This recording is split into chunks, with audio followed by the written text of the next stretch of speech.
Welcome. If you want to activate voice chat in your lobby or your party in League of Legends Wild Rift, at the first you have to open the game.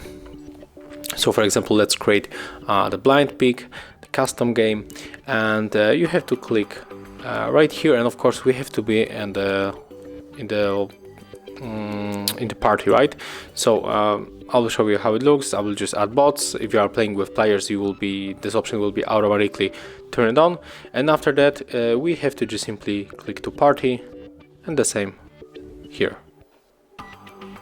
And after that we are able to hear or speak to our teammates. As you can see right here on this icon, when I stop talking, it is not going to be activated,